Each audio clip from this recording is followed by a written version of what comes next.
Sir Prasad గారు, కర్నూలు దగ్గర private travels ఘోర ప్రమాదంలో ఎంతమంది చనిపోయారు మనం చూసాం. నిన్నగాక మొన్న కాశీబుగ్గ టెంపుల్లో ఒక ప్రైవేట్ టెంపుల్లో ఎంతమంది ఇదయ్యారో తెలుసు. అట్ ద సేమ్ టైం వారం కిందట వరకు ప్రైవేటు హాస్పిటల్స్ ఆరోగ్యశ్రీ బకాయిలు ఇచ్చే వరకు మేము వైద్యం చేయమని నిరాకరించాయి. అంటే ఇవన్నీ ఏంటి, ప్రభుత్వం ఆధ్వర్యంలో లేని వ్యవస్థలు ఇవన్నీ. ఇండిపెండెంట్ బాడీ ప్రైవేట్ వ్యక్తులు. ఇదే సమయంలో అంటే వాళ్ళకే బాధ్యత లేదంటే మాకు డబ్బు ఇస్తేనే మేము చేస్తాము, తర్వాత బాధ్యత లేని తరం కనపడుతుంది. మెడికల్ కాలేజీలని పీపీపీ కింద ఇస్తే రేపు పొద్దున్న వాళ్ళు బాధ్యత తీసుకుంటారంటారు. ప్రశ్నలోనే సమాధానం ఉంది సార్. సమాధానంలోనే మనం ప్రశ్నించే సామర్థ్యం ఇచ్చింది ప్రభుత్వం. ఎలా అంటే మీకు సింపుల్గా చెప్తాను. నిన్న కాశీబొగ్గ టెంపుల్లో జరిగిన దానికి ప్రభుత్వం తన బాధ్యతను చేతులు ఎలా కొడుకుంది, అది ప్రైవేట్ టెంపుల్ అని చెప్పేసింది. పాయింట్ 1. అలాగే ఇక్కడ జరిగిన కర్నూలు దగ్గర జరిగిన యాక్సిడెంట్ ప్రైవేట్ ట్రావెల్ అని చెప్పింది. కానీ దీన్ని నియంత్రించవలసిన బాధ్యత ప్రభుత్వ వ్యవస్థదేనా? ఒక ఆర్టీఏ వ్యవస్థ ప్రభుత్వందే కదా. అలాగే దేవాదాయ శాఖ నిర్వర్తిస్తున్న దాంట్లో అది ప్రైవేట్ అవనండి, పబ్లిక్ అవనండి, ప్రజలకే అది గవర్నమెంట్ టెంపుల్ అని బోర్డు పెట్టి ఉండదు కదా. సో ఇక్కడ end of the day the collective responsibility of A government అన్న దగ్గర, ఉదాహరణకి లిక్కర్ కూడా ప్రభుత్వం నిర్వర్తిస్తున్నప్పుడు ప్రభుత్వాన్ని మనం ప్రశ్నించే సామర్థ్యాన్ని ప్రభుత్వమే ప్రైవేటు పరం చేసిన దగ్గర ఇవాళ తంబాలపల్లిలో ఎంత ధైర్యంగా పెట్టగలిగాడు. అది పార్టీలకు అతీతంగా మాట్లాడదాం, జస్ట్ జనరలైజ్ చేసి.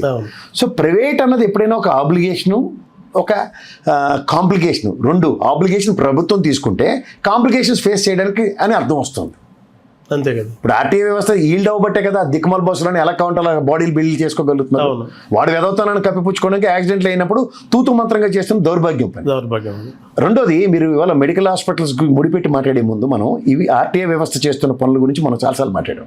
అలాగే మీరు ప్రైవేటు వ్యవస్థలు చేస్తున్న ఏ పనైనా మీరు జవాబుదారీతనం ఎవరికి దగ్గర ఉంటుంది?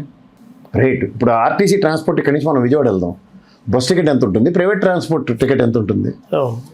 దేంట్లో సేఫ్? వాడికి 60-80 కిలోమీటర్లకి టైట్ చేస్తారు స్క్రూ. అవును. మహా అయితే అమరావతి బస్ 80-100 స్పీడ్ పెడతారు. మిగిలినవన్నీ ఫాస్ట్ ప్యాసింజర్లు కానీ అట్లా అన్నిటికీ నట్లే కదా సార్, 60-80 స్పీడ్లోనే. అందులో నిన్న ఇంకోటి తిరుపతిలో ఆర్టీసీలో మంచి కార్యక్రమం చేస్తున్నారు. బస్సు ఎక్కి ఎమర్జెన్సీ వస్తే మీకు సుత్తులు ఉన్నాయి కొట్టి బయటకు వెళ్ళేసి అది చెప్తున్నారు. అదే ప్రైవేట్ వాడి దగ్గర ఆ సిచ్యువేషన్ ఉండదు కదా సార్. ఎవరు డెమో ఇస్తారు చెప్పండి?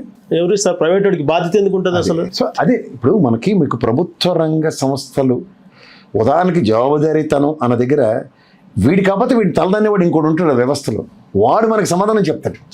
ఒకడు కోతి పని చేయొచ్చు, ఆ కోతి పని నియంత్రించడానికి వ్యవస్థలో ఇంకోటి ఉంటాడు. ఇక్కడ జవాబుదారీతనం అనేది ప్రజలకు ఉంటుంది. కానీ జవాబుదారీతనం లేని వ్యవస్థ ఏదంటే అది ప్రైవేట్ వ్యవస్థ. వాడు ఇష్టారాజ్యం. ఇప్పుడు కేర్ హాస్పిటల్కి వెళ్దాం, వాడు ఎంత ఛార్జ్ చేస్తాడు? లేకపోతే మెడిసిటీకి వెళ్దాం, వాడు ఎంత ఛార్జ్ చేస్తాడు? అపోలోకి వెళ్దాం, వాడు ఎంత ఛార్జ్ చేస్తాడు? వాడికి ఏమైనా కొలబద్దు ఉందా? గవర్నమెంట్ హాస్పిటల్కి వెళ్దాం, దానికి ఆపరేషన్ ఛార్జెస్ ఉండవు. మనం ప్రశ్నించడానికి అడగడానికి కూడా హక్కు ఉంటుంది. అంతే కదా. అదే ప్రైవేట్ వాడు అపోలో అయితే బయట వస్తాడు. ఠాగూర్ సినిమానే సచ్చినోడికి లోపల మనం తీసుకెళ్ళి బోర్ ఎట్టాడంటే దాన్ని ఏమంటారంటే వెంటిలేటర్ మీద పెట్టి బోర్ ఎట్టాడంటే వీడి దగ్గర నుంచి బయట ఉన్నాడు కిడ్నీలు అమ్మించడం లెక్కే. అంతే. అదే గవర్నమెంట్ హాస్పిటల్లో వాడు ఎందుకు ఎంటర్టైన్ చేస్తాడు? బాబు ఇది క్రిటికల్ ఉంది, నువ్వు తీసుకెళ్ళి ప్రైవేట్ వైద్యం చేయించుకుంటే ఎంత ఖర్చు అవుతుంది, మా దగ్గర అయితే ఇతను బతికే ఛాన్సెస్ లేవు. అతను డైరెక్ట్గా ఓపెన్ అవుతాడు, ఎందుకంటే అప్లికేషన్ లేదు అక్కడ. అవును. డబ్బుతో లేదు అతను. ఇక్కడ వీడికి డబ్బులు గుంజే టార్గెట్ డాక్టర్లకి. అవును. ఇది ప్రజలు గ్రహించి ప్రభుత్వ హాస్పిటల్కి ప్రైవేట్ హాస్పిటల్కి ఫస్ట్ తేడా ఇది. ఠాగూర్ సినిమాని ఒకసారి అందరూ చూసుకోగలిగితే అందులో సచ్చినోడికి కూడా వైద్యం చేసి డబ్బులు పిండే కార్యక్రమం ఉంటుంది. అది ప్రైవేట్ వ్యవస్థ. గవర్నమెంట్ హాస్పిటల్ అది ఎందుకు అప్లికేషన్ తీసుకుంటాడు? సార్ మీరు తెచ్చినోడు చచ్చిపోయినోడిని తెచ్చారు సార్, ఇతనికి మేము వైద్యం చేసి మీతో నేను ఇబ్బంది పెట్టదలుచుకోలేదు. ఈ వోంట్ ఎంటర్టైన్ దట్ అప్లికేషన్. వీడికి అప్లికేషన్ ఏంటి? డాక్టర్కి వ్యవస్థకి మధ్యలో బాండేజ్. నువ్వు ఈ నెలకి ఇంత టార్గెట్ ఎక్కడి నుంచి తేవాలాడు? వచ్చిన పేషెంట్ నుంచి పెండాలి కదా. ఈ అప్లికేషన్ కోసం ప్రైవేట్ హాస్పిటల్కి ఎంటర్టైన్ చేయకూడదు. అది ప్రభుత్వం ఉంటే సంతోషం.